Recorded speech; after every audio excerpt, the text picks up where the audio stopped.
you're looking to dive into topics on how to live a happier, healthier, more fit, and long lifespan, then you've come to the right podcast. Livin the Dream with me, Coach Damian Evans. Together, we will explore the topics on all things health, fitness, and wellness. Together, we will be lifelong learners on this journey to living the ultimate dream. What up, team? Coach D here, coming at you from beautiful, sunny San Diego. And today we're going to be discussing the topic of should you avoid exercises if they hurt, and all things related to pain. Man, the human body is an incredible thing, right? If you watch most elite gymnasts in the world, the physical feats that they can do, they seem out of this world. How they can jump, flip, control, and contort their body effortlessly. If you watch the strongest people in the world, the amount of weight that they're able to lift, squat, pick up, it seems superhuman. And then if we look at the average person and ask them to perform some basic fundamental movements of the human body, they have no control, no sense of body awareness, no ability to move through a full range of motion, and worst of them all, unable to do the things that the human body was meant to do without pain. But before we get to the topic of the day, I want to start by thanking the sponsor of this podcast. This podcast was brought to you by Lululemon. Lululemon has some of the best athletic wear for both females and males. I pretty much wear only Lululemon. The quality of material and durability and breathability are perfect for my active life. Another one of our sponsors is Dirt Food. Dirt Food is healing and delicious superfoods made by hand and made with love. Dirt Food was created by a local San Diego friend of mine who was going through her battle with cancer, and she was looking for cancer-fighting superfoods to help her defeat her 2 types of cancer. She created a delicious and healthy superfood granola that she makes by hand in small batches in her kitchen. Visit eatdirtfood.com and use the discount code DirtyDamian for 10% off. I eat it every single day as a snack, and I get it auto shipped to my door on a monthly subscription. So eatdirtfood.com and put in the discount code DirtyDamian, DirtyDamien, no space, and you'll get 10% off your entire order. And now on to the topic of the day.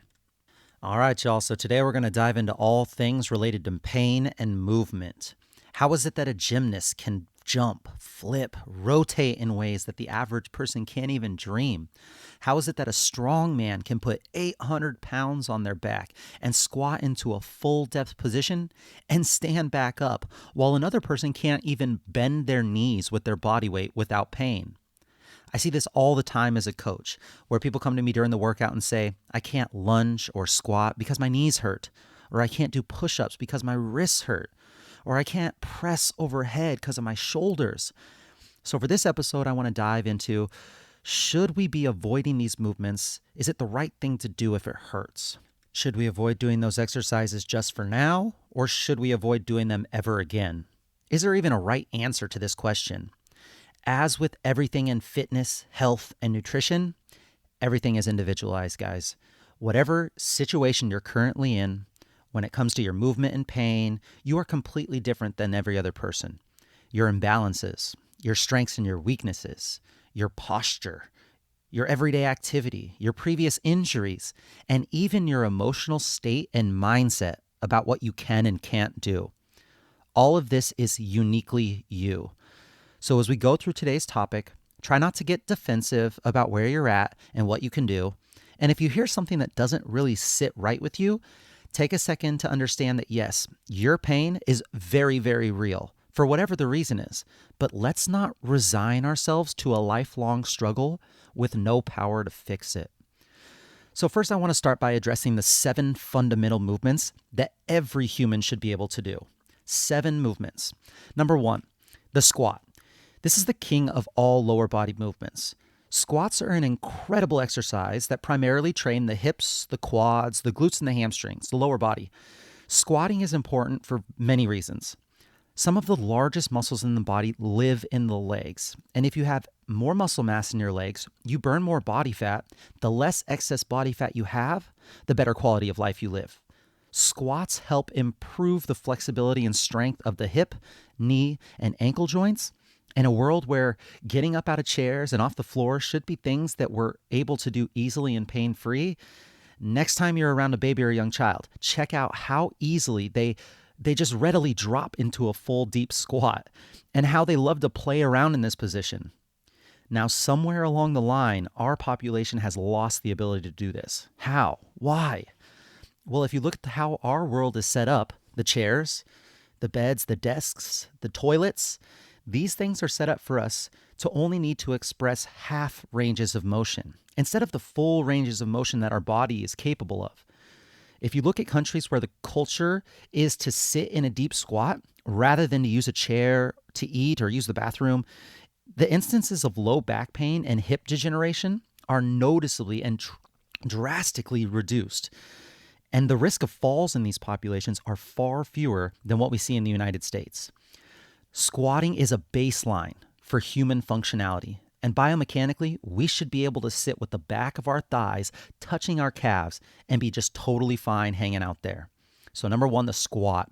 Number two, hip hinge. This is such an important movement. Many of you have seen this movement in a straight leg deadlift or a normal deadlift. And this is one of the greatest full body strengthening and muscle building exercises that you could do. It allows us to do one of the most basic functions of human life, which is safely picking heavy stuff up off the floor. Some of the strongest muscles in the body, like the glutes, the hamstrings, those are controlled by the hip hinge. And if you'd like to perform a squat correctly, the very first part of that movement is a little baby hip hinge. So in today's population, you'll find that more people than not struggle terribly with this movement. They instead tend to bend over at the low back, putting so much pressure on their lumbar spine and their low back muscles. This is one of the main reasons why low back pain is so prevalent in adults nowadays. They're unable to get into that hip hinge position because the hamstrings and glutes are so tight from sitting so much. And we have a hard time connecting to those muscles. Instead, it's just easier to flex at the lumbar spine. So we want to use those larger muscles in the posterior chain, but bending over at that lumbar spine, now we're just using those smaller stabilizer muscles and in the wrong places to try to do the work instead. So number two is the hip hinge. Number three, lunge. A lunge is a split stance variation of a squat. This movement is incredibly important for balance and lower body symmetry. An overlooked benefit of lunges is improved posture. Because in a perfect lunge, you have an upright spine with your shoulders back, and you're also asking your body to stay that way, all while moving the lower body. Something that we do very often when you think about when we're walking and running. It's just a variation of a lunge. So lunging, especially loaded, requires us to really work on our core stability. Everything you do with your arms and legs stems from your trunk. And lunging, along with squatting, requires you to really stabilize your entire midsection, including those abs. One of the things I love most about lunges is that it really increases your hip flexor strength and flexibility. And in a society where we are overly tight and weak in our hip flexors, the front of the hips, from constantly sitting in a 90-degree position. This is why a lot of people feel pain in their knees when lunging. It's because the hip flexor muscles are so tight and they're pulling on the kneecap and the tendons. They're tight and weakened, and the body is saying, hell no, dude, you haven't earned the right to do that. What are you thinking? This is really something that we should be putting a higher priority on if our goal is to move our lower body pain-free.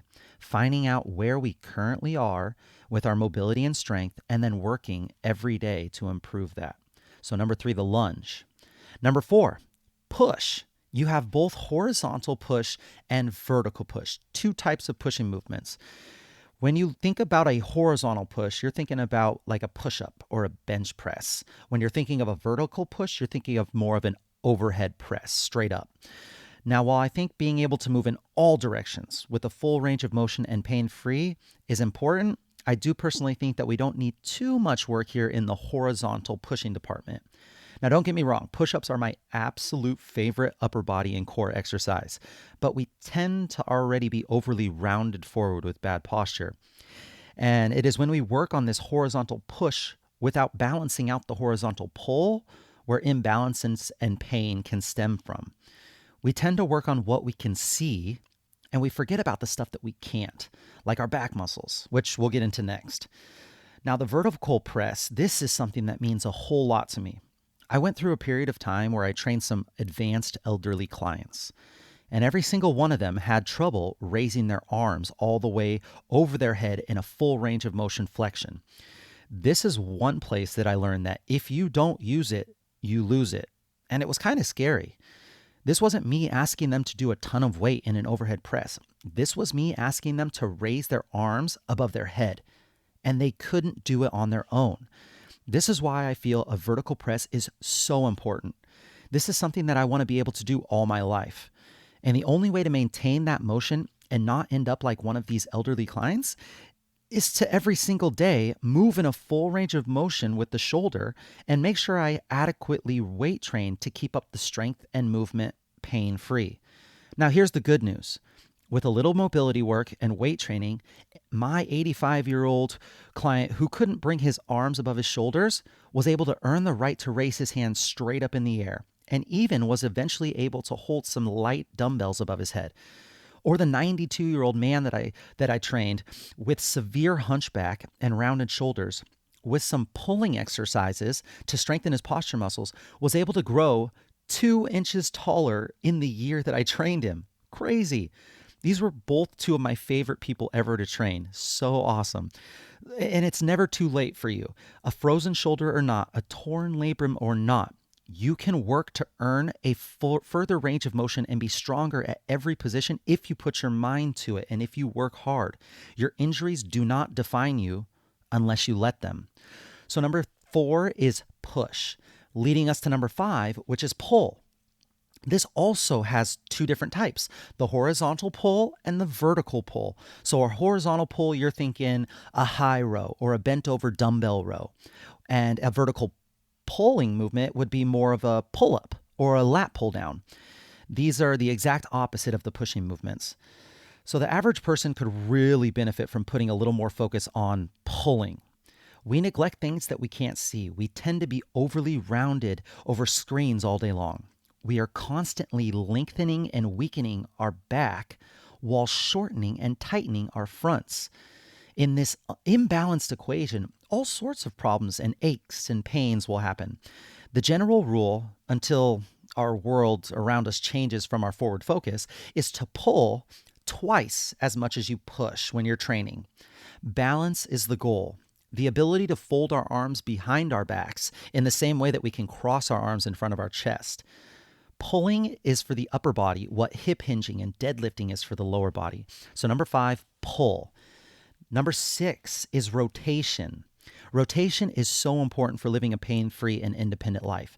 You may not think about all the rotating that you do throughout the day, but if you've ever lost the ability to, let's say, rotate your head because of a neck injury or twist your upper body due to a back injury, you know all too well how important rotation is on your quality of living, especially once you've lost the ability to do it.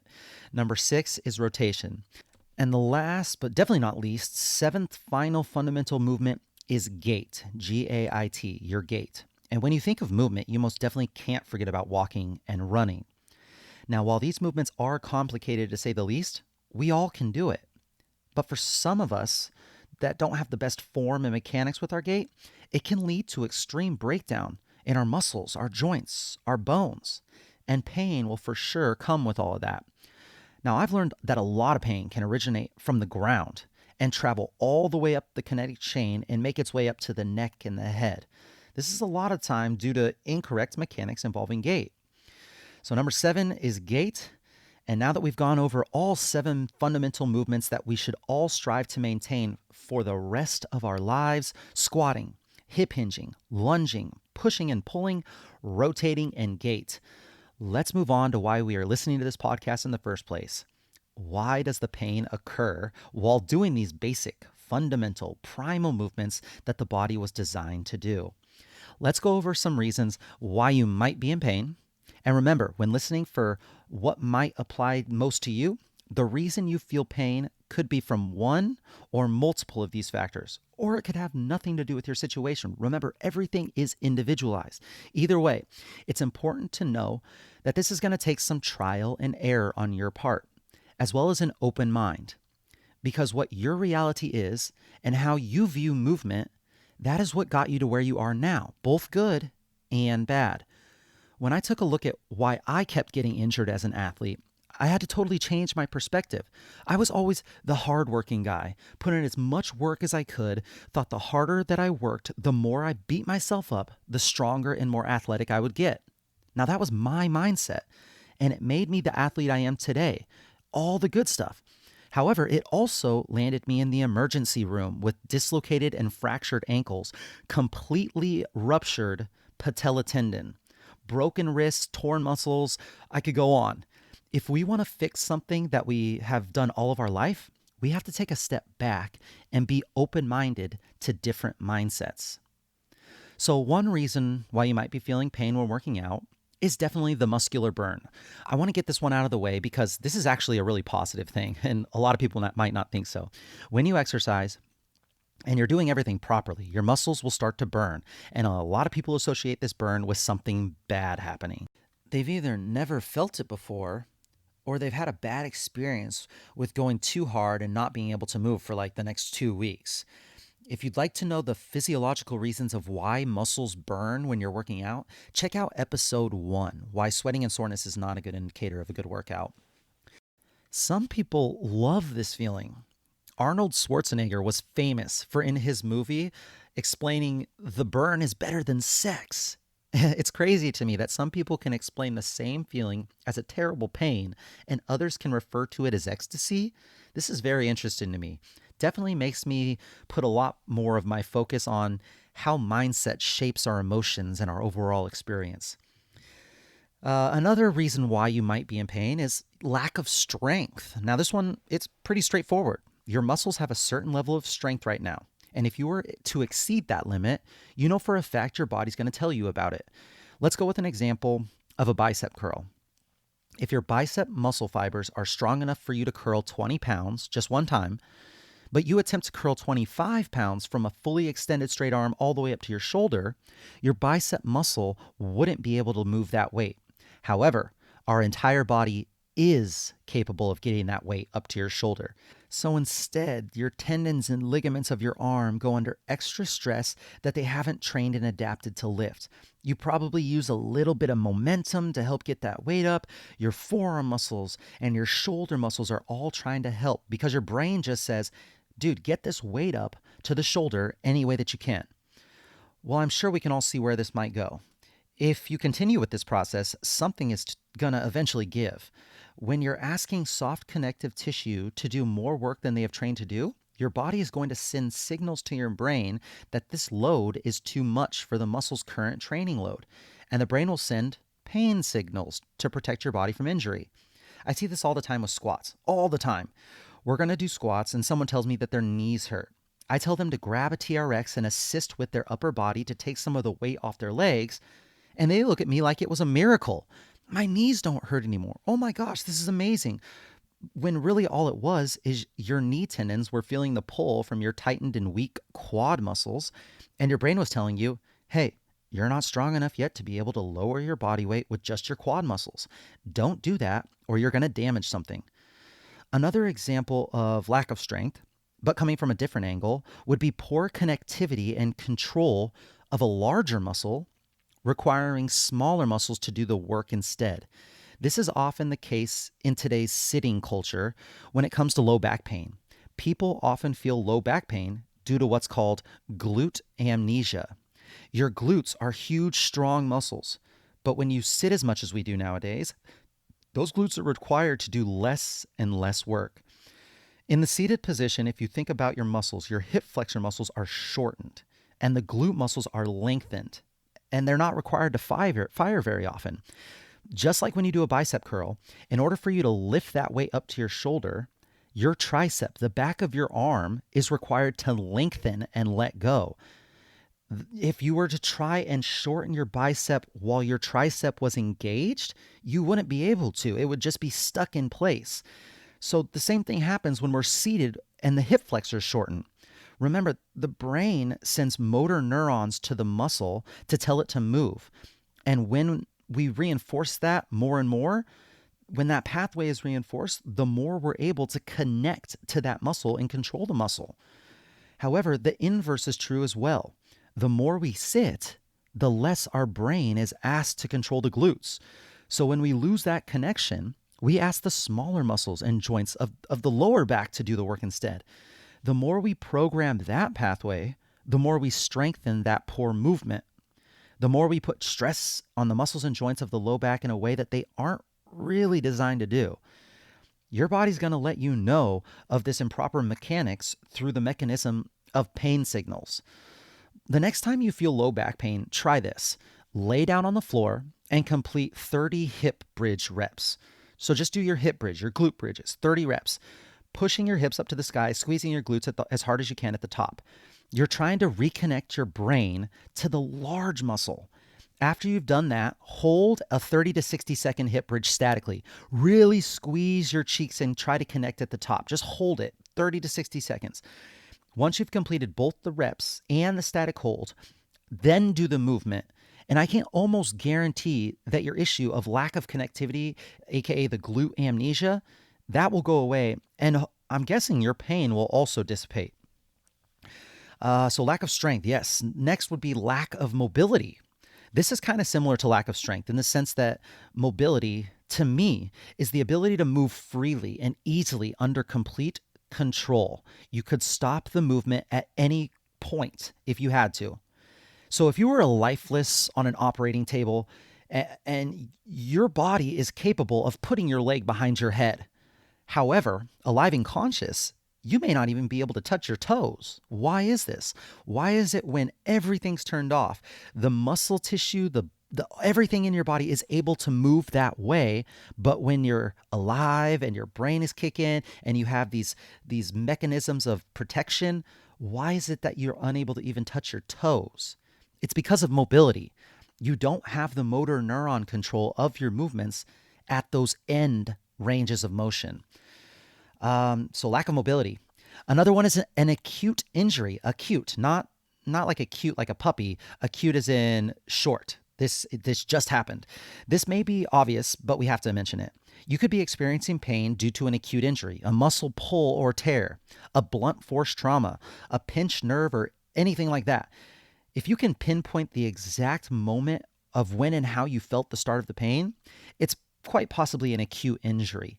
In my experience, this is a little less likely than the other reasons, but if it is an acute injury, the good news is it usually takes less time to fix than a chronic or overuse injury. And that leads us into the chronic and overuse injuries. We covered this a little bit when we talked about people who love to do steady state cardio exercises that involved impacts such as jogging in episode 3. When you ask your body to do the same repetitive behavior and do not give your muscles, ligaments, and tendons time to recover and rebuild, then breakdown occurs, and you better believe that pain's going to follow that. When you no longer have that soft connective tissue, yet you're trying to do the same activity as when you had full strength. This is something I did a terrible job of at first. I never put any focus on the recovery stage. I just kept lifting 7 days a week and kept wondering why my joints were hurting and I wasn't getting any stronger.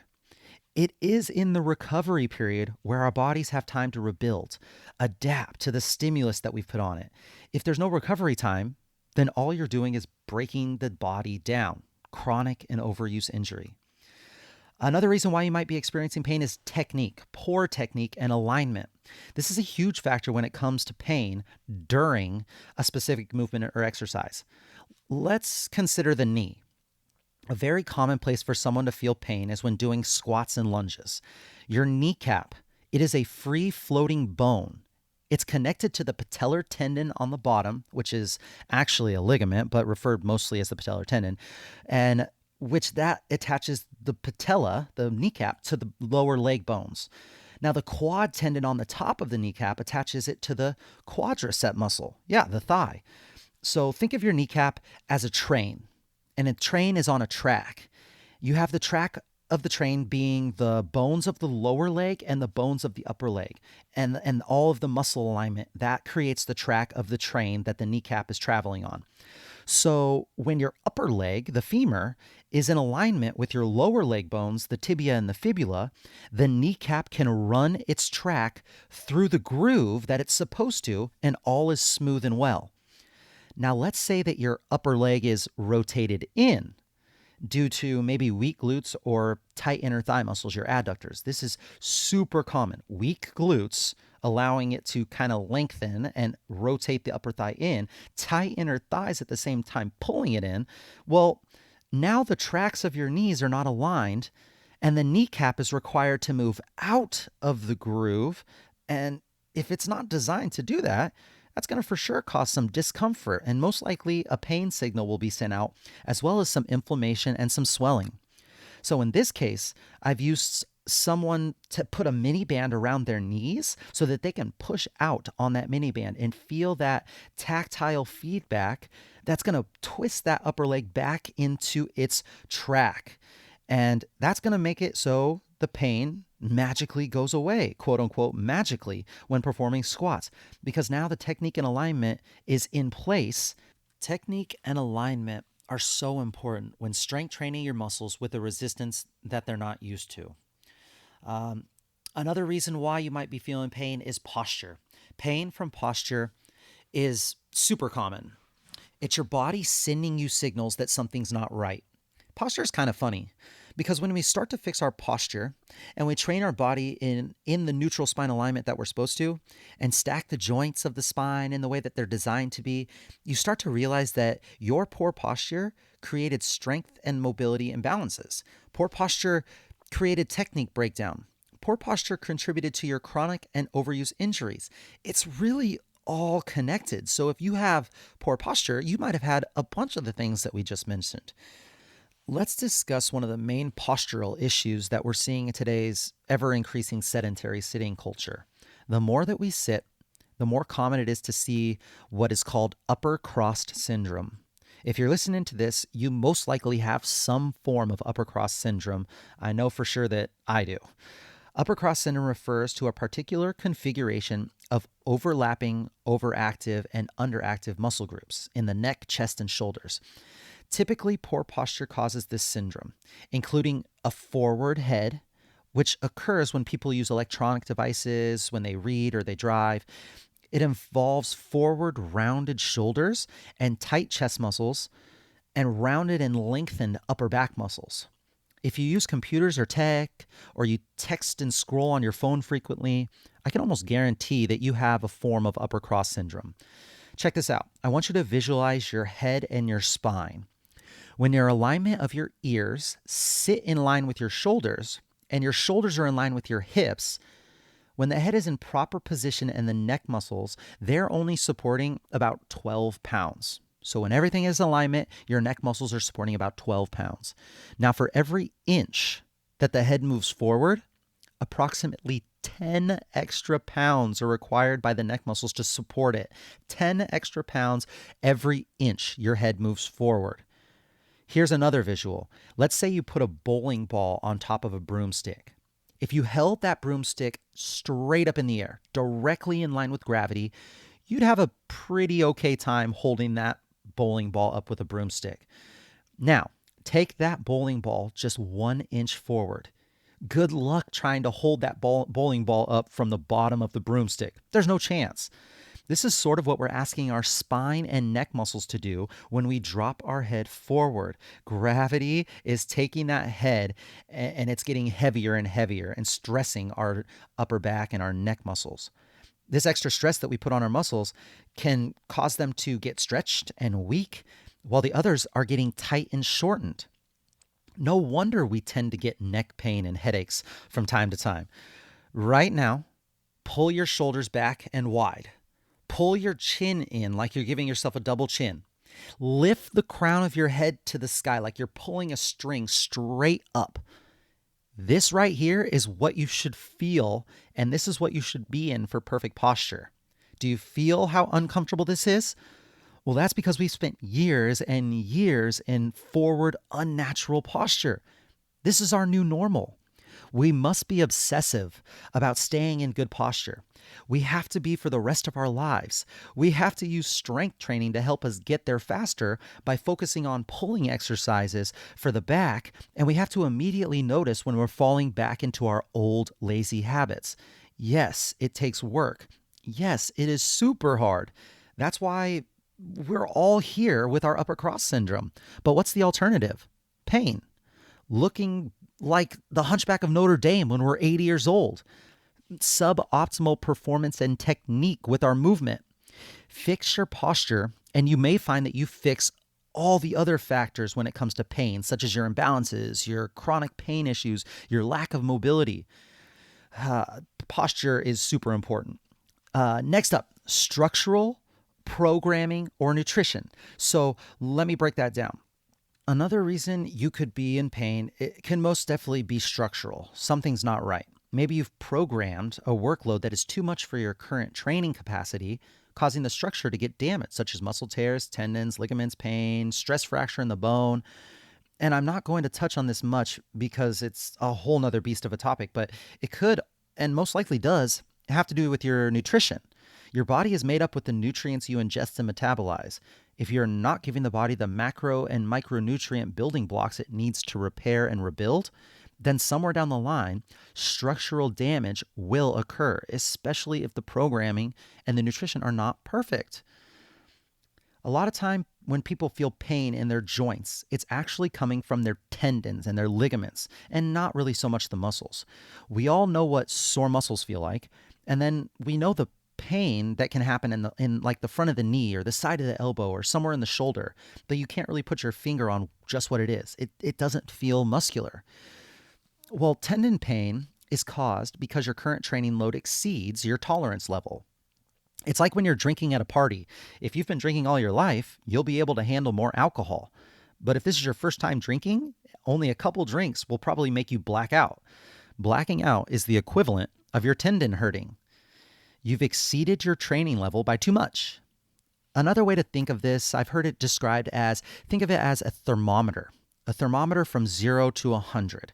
0 being no training, maybe someone who was born paralyzed and can't use their legs, and 100 being your max potential through all proper training, recovery, nutrition. 100 is your max potential, 0 is no training at all.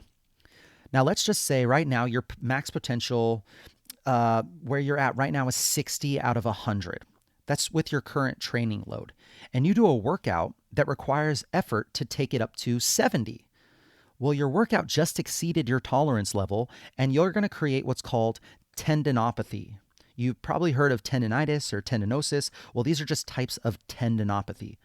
Here's where the tendons get a little tricky.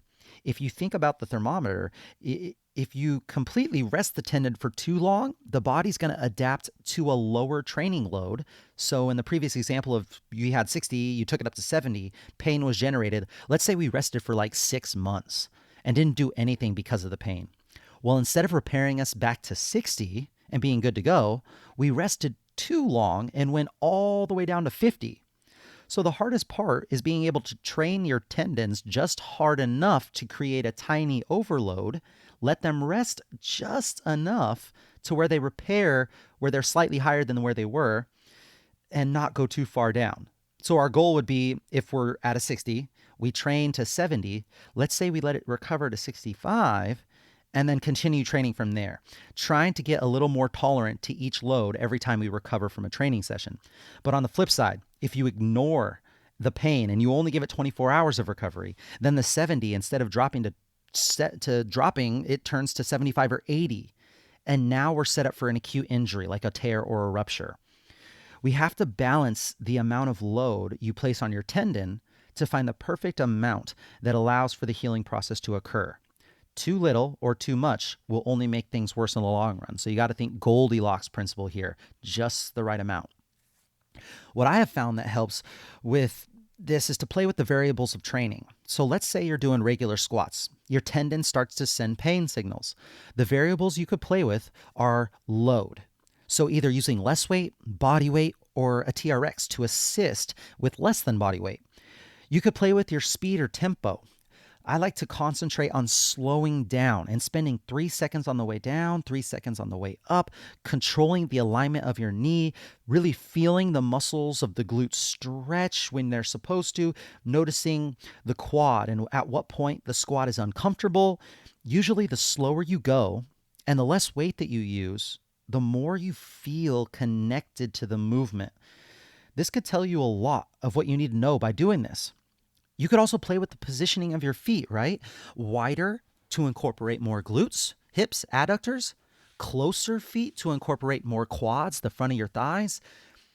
And while isometric exercises are really, really good for decreasing pain and increasing strength temporarily, they do little to improve the load-bearing capacity of the tendon.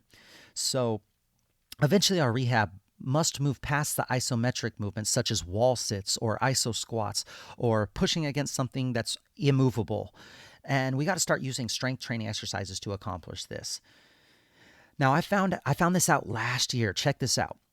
In 2017, researchers published data suggesting that a daily dose of gelatin, the ingredient that makes up Jell-O, the Jell-O that we use in Jell-O shots, those combined with ultra short bouts of exercise, such as sprints, plyometrics, or isometrics like wall sits, could help strengthen tendons, ligaments, bones, and cartilage. Jell-O can help our tendons? What? Tendons and ligaments are different than muscle because the blood flow to that area is minimal. So the strengthening process is different than muscles, as well as the healing process. Exercise is one key important strategy in strengthening tendons and ligaments, but these connective tissues don't respond like muscles. Muscles can benefit and withstand hours of exercise, whereas tendons and ligaments and bones, they get all the stimulus they can handle in about 5 to 10 minutes of exercise. After that, they derive no further benefit until they've had a chance to rest for around 6 hours or more. So nutrition can help these tissues immensely, and the research shows that a combination of vitamin C and proline, which is the highly concentrated part in the gelatin of Jell-O, so vitamin C and proline can be a powerful supplement to building strong connective tissue. According to Keith Barr, who heads the Burlington, Ontario Functional Molecular Biology Lab at the University of California, he is leading the way in training for healthy, strong tendons and ligaments. He finds that a training regimen for your ligaments and tendons would look like this. Take 6 minutes of jump roping and do that 2 to 3 times per day, with at least 6 hours in between each bout. So 6 minutes of jump roping, either 2 to 3 times per day, but just make sure that your bouts are more than 6 hours apart. And about 1 hour to 30 minutes before each session, consume collagen, the Jell-O, and vitamin C together. He suggests that about 15 grams of vitamin C should do, and that's what you're looking to hit. The results of his regimen show that just with jump roping alone, you can double your rates of collagen synthesis. But if you add the supplement and the jump rope routine, it could add up to an overall 4-fold increase in the strength and the amount of force that your tendons and ligaments can handle. That's crazy. Vitamin C with a little bit of proline and then that jump roping, put it all together, you could almost 4-fold increase the strength of your tendons and ligaments. That's amazing. Some other aspects of pain could be from diminishing bone density or bone stress. Muscle soreness or damage can definitely be a reason why you're in pain, but luckily this is fairly temporary. And also nerve pain, such as sciatica or pinched nerves, could be a source of your pain. These are all very, very real and all very frustrating. But I personally believe that if we address some of the other things that we mentioned before, if we work on our overall strength, if we work on our overall mobility, if we get better overall posture and technique, over time, we can combat many of these aspects and create a more pain-free and empowered body and mind. So as we move on and we think a little bit more deeper, we can start to talk about the mental aspect of pain. What is equally as important as biomechanics, posture, and strength training for pain management? Well, it's the psychological side. Let's go through an example of what happens to a lot of people. You experience back pain from one thing or another. Maybe it's chronic, maybe it's acute. Maybe you're not even sure what it's from. You go to the doctor and you get an MRI and an X-ray, And the doctor comes back with the results and a picture of your spine. He says, oh, well, here it is. You have a herniated disc. You have a bulged disc in your back. It doesn't look good. This has got to be why you're in pain right now. And you think to yourself, oh man, I'm broken. I'm going to die unless I don't protect myself by always staying upright, never twisting, never bending. I'm very fragile now, and unless I'm super careful, I'm going to paralyze myself if I do anything crazy with my back. Now, I can totally sympathize with these people who feel this way. It's a super scary thing. If you've ever even just tweaked your back from doing a random movement, you can be bedridden for a long period of time. It's scary, and I get that. However, what just happened is that person's perception of danger and threat has now skyrocketed.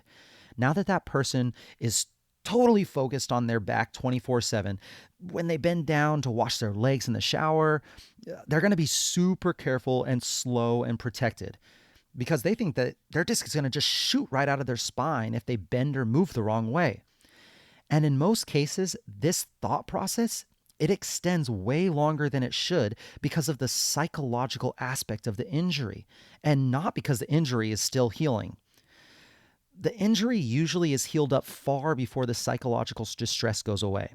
Friends, I can't say this enough. Your diagnosis does not define you. I don't care how smart the doctor is, or the physical therapist is, or the expert in his field is. If they say you have a diagnosis that you can't do anything about, please find yourself another healthcare professional. There have been paralyzed people who have earned the ability to walk. There have been terminally ill cancer patients diagnosed with only days left to live that have miraculously lived decades longer. And there have been people with things that you have now that are completely pain-free. You are not your diagnosis, and your diagnosis does not define who you have to be. What happens when you start to see all movement as dangerous? Well, let's think about it another way. Let's consider those who are starving from lack of food, maybe over in third world country somewhere. Well, when you are starving, your body lacks the nutrients it needs to rebuild and strengthen bones, muscle, and connective tissue. Your brain is going to tell your body to stop moving as much because if you don't stop, you're going to waste away and die. Well, what do you think will happen if your body and brain perceive an injury? Your brain is a powerful thing. It's going to tell you to do the same thing. It will automatically tell you to stop doing anything that could possibly put you at risk. It's a protective mechanism. And how does it do this? Well, it's going to send a signal from your brain to your body via pain. In the case of chronic pain, your body is saying something isn't right. The only way your body has stopped you from moving in the past is by sending pain signals. It says, damn, this human body won't stop doing this one thing wrong. I really would like it to quit. But the only thing that has responded in the past, and it's the only reason that they've listened to me, is when I send pain. So even if your current imbalance of having one foot turned out more than the other, or one hip that hikes higher than the other, or rounded shoulders and bad posture, even if that imbalance isn't necessarily causing structural damage or as dangerous as like a broken bone is, it is still sending the pain signal because that's what you have responded to in the past. So the question that we really have to ask is, how should we be looking at pain? Pain and structural or tissue damage could be related, but they don't always have to be related. Pain is there to protect the body. It creates strong neural pathways to control how you move. So yes, technique and programming and not resting, those are all factors that could cause pain. And almost everyone accepts these factors. Yet when we start to talk about psychological, people tend to get defensive because they say, it's not just in my head. It's not. They are actually feeling this, but that should not be the reason people disregard psychological factors. From the words that you use, to the thoughts that you think, to the past experiences and movement and injury, and our brain's perception of danger, these are all real, and one should not be accepted more than the others. I want to go off on a little tangent here and really drive this thought home. There was a very interesting study done with a phantom fake hand. This study had a participant sitting across the table from a practitioner that was administering the test. She stuck her hand in a covered box. Now, here's where it got trippy. At the other side of the box was a rubber hand, so it kind of looked like the participant's hand was sticking out of the other side of the box. So, what the practitioner did was stroke both the rubber hand and the participant's hand at the same time in the same way. The participant can feel their hand being stroked, but can only see the rubber hand getting stroked. After a certain period of time, the participants started to feel the rubber hand being stroked because they could visually see it, even though the practitioner had stopped stroking their real hand. That's super freaky, right? This was even pushed further to a point where the practitioner stabbed the rubber hand and the individual actually feels a sharp shooting pain and shock, even though it was nowhere near their real hand. That is crazy. So this study shows that whether or not you have symptoms or not, whether or not you're actually injured, it doesn't matter. If your brain perceives danger or injury, it can have the same very real effect. Fascinating, right? Friends, what we have to realize is that if we all went to the doctors and got a huge full body scan right this instant, I can almost guarantee you that every single one of us would have an injury somewhere. A bulging disc or a torn that, a deviated or imbalanced something. Yet, not all of us are experiencing pain there. What does this mean when it comes to the pains that we're currently feeling? And how can we not put the importance of psychological pain as high as the other factors? We have to. Yes, it could be your technique, your posture, your programming, your lack of recovery, and all the other things. But it can and most likely does come from some sort of psychological signals or distress. Another extremely interesting fact is that there's phantom limbs by people who are amputees. The vast majority of amputees still feel pain in their missing limb, not as a memory or a vague shape, but in complete detail. They can flex their non-existent fingers, or they can feel a fake ingrown toenail. Astonishingly enough, even people born without limbs can feel phantom limbs. How is that even possible? They've never had it. How can they feel it? What causes this? The accuracy of these people's feelings means that there must be some sort of map to our body somewhere deep in our brain that we're born with. But what is really interesting is that the feelings that these amputees and missing limbs create, the vast majority of the feelings are painful sensations, not pleasure, not warmth, not relaxation, but pain. To understand this, we really have to understand the pathway in the body from limb to brain. Our body is full of sensory neurons responsible for everything that we feel for texture or temperature, to the kinesthetic awareness of where our limbs are in space. Neural pathways carry this sensory input through our spinal cord all the way up to our brain. So even though you lose a finger or a hand, you got to think about how much there's still affected and left behind from your arm to your shoulder to your spine and all the way up to the brain. There is still most of that pathway left behind. Now, when the limb is severed, it leaves behind the ends of severed sensory neurons as well. These thicken at the end over time. And when this happens, they send distress signals to the brain that something isn't right. Under normal circumstances, these signals would be stopped in what's called the dorsal horn of the spinal cord. So the signals would usually stop and they would be like, oh, this is just a false thing. However, for some reason that we don't quite understand yet, when this phantom limb happens, there's a loss of this inhibitory response in the dorsal horn, and the signal tends to intensify once it reaches the brain. Now, the brain has been trained to send a stronger signal to the areas of the body that might be injured. This is so that you don't disregard an injury and be at risk for not letting it recover and making it worse. This makes sense, right? When you stub your toe or you cut your finger, it throbs like crazy for this reason. Usually you aren't too aware of feelings in your toes until you smash it, and then it's the only thing that you can think about.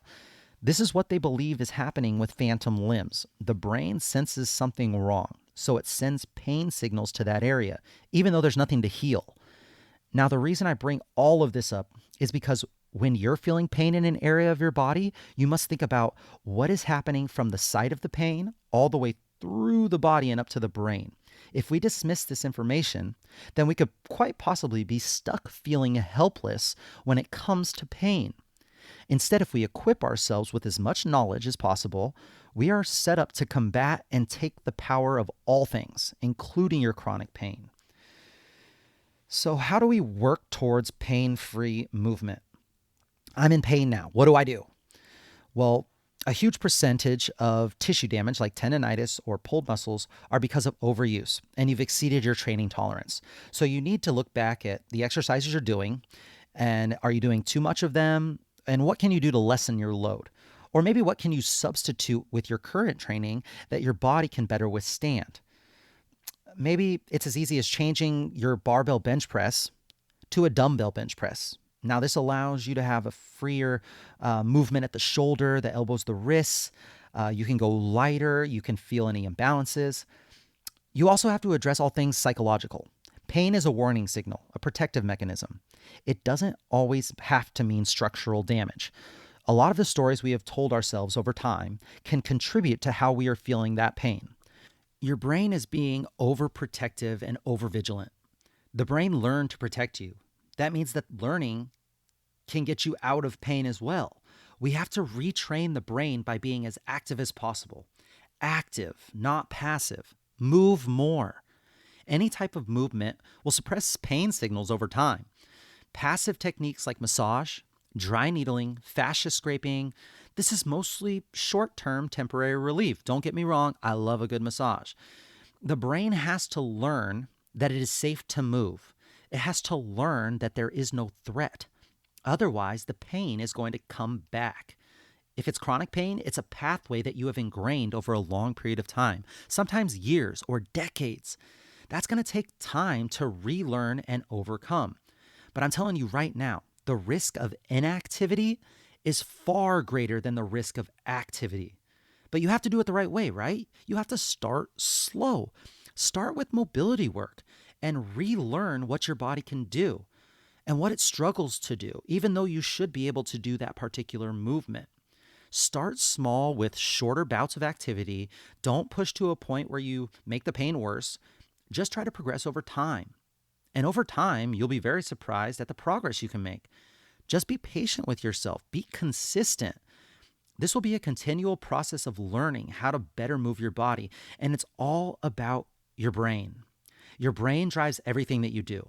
And acquiring a healthy relationship with movement could be the answer you need to get rid of your chronic pain. I'm hoping that you can see better now how powerful the brain is, how our perception of reality is molded by our experiences, our habits, your mindset. We are in control. I want to finish off by talking about a few things that can help us with pain relief. So, of course, nutrition for pain relief. You are what you eat. Your body is made up of what you put into your body. So, of course, nutrition is going to play a huge factor in how you can keep your bone, joints, muscles, and organs healthy and pain-free. There are foods that help with anti-inflammatory effects and joint lubrication for smoother processes in the body. And I've heard experts say to eat the rainbow every single day. If you are struggling to find the source of your pain, along with all the physical things that we talked about, make sure you're hitting your recommended vitamin and mineral daily intake, preferably by eating natural whole foods and supplementing when that's just not an option for you. Another thing we can do is mobility for pain relief. I cannot recommend enough doing mobility work for pain relief. Mobility work is different than just stretching. It's more active.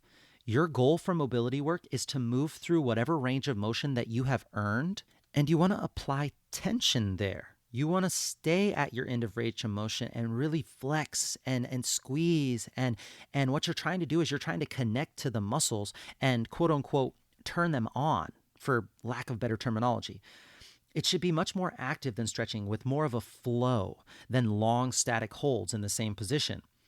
Here's the example. If you're working with your spinal rotation mobility, you can get on your hands and knees in a tabletop position. Take one hand to the sky and have your eyes follow your hand up. You want to get as far as you can with that rotation. Once you're there, hold at the end range of motion for 3 to 5 seconds. Push into the end range of motion without doing too much bouncing.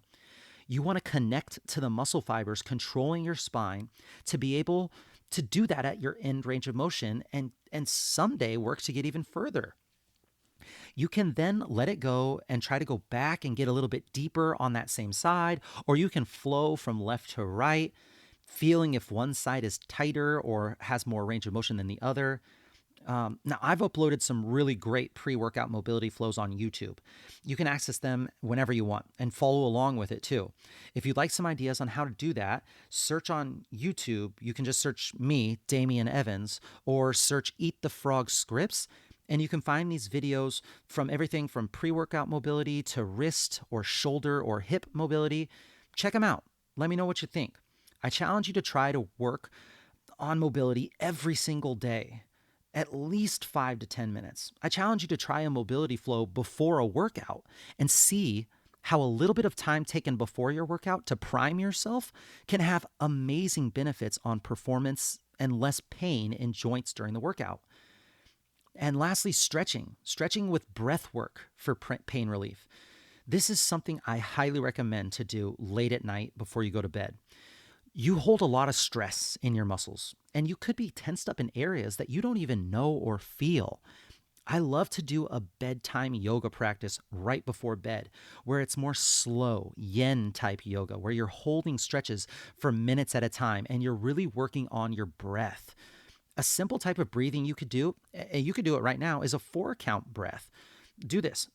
Close your lips, seal your lips, and deeply breathe in for 4 seconds to your belly. You can breathe in by doing like you're surprised, but your mouth is closed, and it's more smooth and slow and deep. So do it with me. Big 4-count breath in, 2, 3, 4. Hold, 2, 3, 4. Nice exhale with your lips closed. 2, 3, 4, and hold. 2, 3, 4. You could do that for as many rounds as you like, for as long as you like. And even if you just did the one round with me just now, how much better do you feel? It's so great, right? The power of the breath. It's crazy what connecting to your muscles while breathing can do. You realize that it's all connected. If you sit down with your legs extended in front of you and you reach to touch your toes, if you just hold that and then you control your breath while doing it, you'll notice that 2 or 3 minutes later, you are far deeper into that stretch than when you first started. Your muscles have the capability to move there, but your body is constantly in protective mode. Take 5 to 20 minutes each night to wind down with stretching and breathing, and I can guarantee a lot of your late night pains and aches and restless leg stuff will feel much better. One of my favorite things to do when in chronic pain is to breathe and focus on trying to make my one breath last as long as possible. I close my eyes, seal my lips, and breathe in through my nose and the back of my throat. And it's like that surprise sound, but slower and deeper. And I try to make each breath go as long as I can. I fill my body with as much air, and I feel my back, my ribs expand. I feel my belly fill like a giant balloon. I actually imagine my whole body filling with air like a giant balloon. And when I don't think I can inhale any more air, I just give a couple of short inhales, filling it even more, like you're topping off your gas. I then hold it, and I hold it until I'm a little bit uncomfortable. I hold it until I kind of get that, not like pass out lightheaded feeling, but it is a lightheaded feeling. I want to create a tiny amount of stress in my body so that it resets what it has been doing automatically all day. And then once I hold it, I slowly exhale, and I try to make that last as long as I can. 10 seconds, 20 seconds, 30 seconds. How long can I make that exhale last? How much air can I get out of my body? Can I deflate that balloon entirely? Once all the air is out, I hold again, and I try to connect to that space between the breaths. You'll find some pretty gnarly stuff happen psychologically when you do this. I want you to try it out. Let me know, what's the longest breath that you can make? Is it 1 minute? Is it 2 minutes? I want to know if you can beat me. I would bet that some or even all of your chronic pain slowly melts away after doing this for 5-10 minutes. Pain is different for every single person. Pain is all about how your brain is interpreting the physical stimuli that is occurring to your body. When it comes to exercise and movements, like squats, lunges, push-ups, those 7 fundamental movements, should you avoid these exercises if they cause pain? In my opinion, absolutely not. You are a human who should be able to perform those 7 fundamental movements, and if you can't do one or more of them pain-free, it's your job to figure out why you can't and slowly work towards being able to do it. So whether it's your lack of strength, your poor posture, your alignment, your technique, you must take the time and invest in yourself. Figure out what's causing the problem and put in the work to fix it. What's the alternative? Well, we've seen it in our elderly population. People who walk with canes or have to even get around in wheelchairs. People who have stopped moving in those seven fundamental ways have now lost the ability to do it. If you don't use it, you lose it. If an exercise does cause pain, don't fight your way through it. Don't just keep grinding painfully away through it. Instead, step back and go through some of the things that we talked about today. If you take away some of the resistance and make the exercise lighter, does that help with the pain? No. If you change the alignment and you push your knees out a little bit, does that help? Can you mobilize the joints and dynamically stretch the muscles around the pain? And does that help at all? Do what you can do pain-free and figure out how you can slowly work to get deeper into each movement. And then once you have earned the right to go through the full range of motion with just your body weight, then work to start to add load and strengthen in a full range of motion. This is your individual journey and an opportunity to explore this amazing machine that is your body. Pain is an unpleasant sensory and emotional experience associated with an actual or potential tissue damage. Pain is something that we experience, so it's best measured by whatever you say it is. It can be described on a scale of 1 to 10. It can also be described as sharp, dull, radiating, burning, or aching. When you get hurt, special tissue damage sensing nerve cells called nociceptors fire and send signals to the spinal cord and up to the brain. All of this information ends up in the cortex, which tells our body what to do with the pain signal. Some people take that information and allow it to motivate them to do great things and make changes for the better.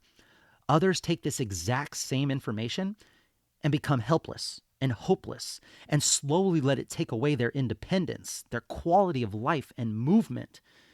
We are in control. Find the excitement in the journey of exploring our bodies. Where are we right now in this time? And how did we get to this moment? I used to feel pain in my hips and knees when I squatted. And then I worked on my mobility, my posture, and my alignment. I worked on my mental response to the pain that I thought I felt during exercises like squats and lunges. You will now frequently find me sitting in deep squats on the floor, sitting in all sorts of weird ways because I know that I was once in a place where I thought that I just had bad knees from all my years of sports. I thought I had bad joints because I was getting older. I thought that's just what happened. I thought my years of chronic impact and body abuse and lack of recovery was catching up to me. I was wrong. It's never too late to progress. It's never too late to discover and work on your weaknesses and your imbalances. And in the end, it's all about taking responsibility and ownership of the entire process and finding the joy in the journey to discovering what your body can really do and is really capable of. All right, Dream Team, that's it for today. Please share with me any knowledge, thoughts, or questions you may have on today's topic. I'll make sure to answer and discuss on the next episode. You can ask your questions in the comments section or message me on any of the social media platforms. Also, I would be so thankful if you shared this episode with any of your friends or family that may be able to benefit from today's podcast, I would love it if you could do me a solid and screenshot this podcast and share it on your social media platforms and just write one takeaway, one aha moment that you got from this episode. This will help me know what's really valuable to you, and so I can keep the good information coming. And it also lets your network know if this podcast is worth a listen to them. Thank you so much for listening and learning here with us on the Livin the Dream podcast. We are so grateful for you being a part of this lifelong learning journey. If you have any topics you'd like to discuss, please let us know in the comments or by messaging me on Instagram at CoachDamian_SD. Be kind to someone today. Smile at someone today, and leave every person you come into contact with better than before. Until next time, friends, keep living the dream.